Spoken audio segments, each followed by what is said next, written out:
Ladies, be careful how you jumping on these dating apps and these hotlines and everything like that. Because I'm going to give y'all a story time of something that happened to me back in 2011. I was on the chat line. I was very bored. See, this is where loneliness gets you at, in some trouble, right?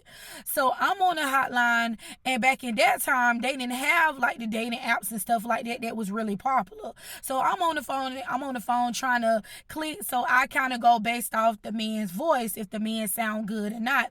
So this particular guy I had ended up getting on the call with, he sounded really, really, really good and sexy on the phone. So we just were talking, then we started chopping it up. And he started, he asked me what my name is. Of course, I introduced myself. He introduced himself.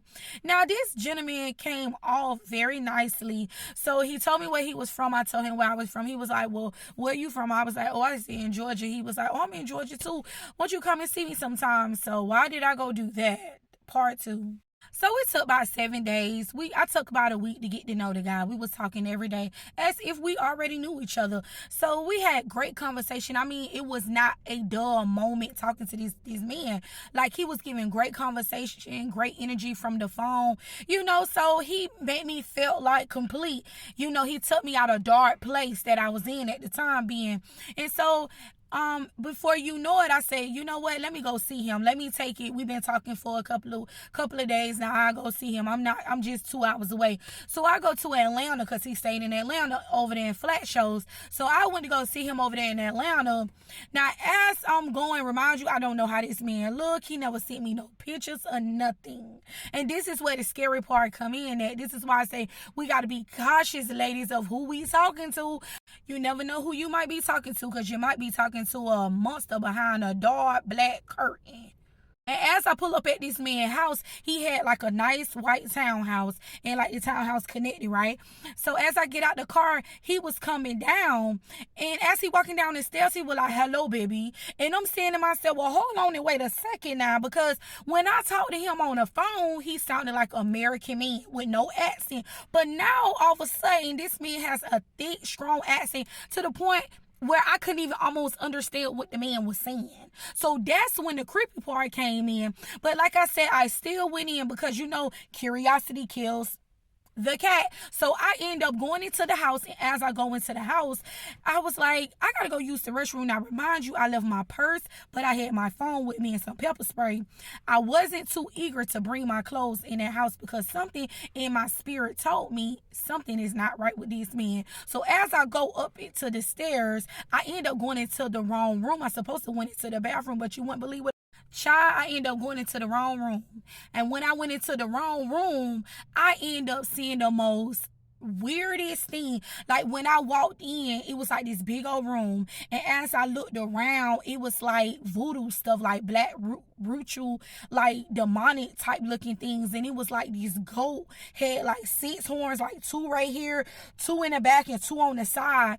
And it was like a naked goat, and it had like some things sticking out of it, and then it was like a red carpet on the floor, like kind of spread it out, like with a sword in the middle of it, and it was like black candles everywhere. And I'm looking around and everything, and then it gets even creepier because I'm hearing conversations, like me and the man was talking, like if he was recording the conversations.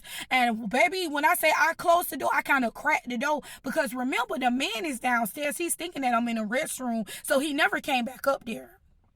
When I tell you I was scared, baby, I was scared for my life, because I didn't know what this man was capable of doing. Okay, for one, I didn't even know who the man was. I was just taking a risk. See, this is why taking risks can cause your life sometimes. So as I go, I cracked the door so he wouldn't hear it, and I kind of eased downstairs, and he was like, hey, baby, what's going on? Like, I was like, oh, I gotta go to my car and go get something out of my car really quick. He was like, no, you don't have to go. Let's get a drink before you go down. And I was like, no, I don't want to get a drink right now. I said, just give me a second. Let me go to my car. As I went to my car, y'all, I cranked up that car and I hit that gas so hard. Honey, that man was running behind me. I was like, ah! I was screaming, honey, because I was so scared. But I'm saying this to say this to any woman out there. Please be careful, because you never know who is what and who is who. And God was with me, honey. So that's why I will forever serve God. Please be careful. And the prime example is that I was in danger, but God protected me and had them angels with me and allowed me to get away. So I'm saying this, I will forever thank God because He was with me along the way, because that was a scary, scary part of my life. And this is why I'm sharing this, to help millions of women across the world, to let them know, please be careful who you is entering into them houses, and be careful on these dating apps, and be careful who you talking to on this phone.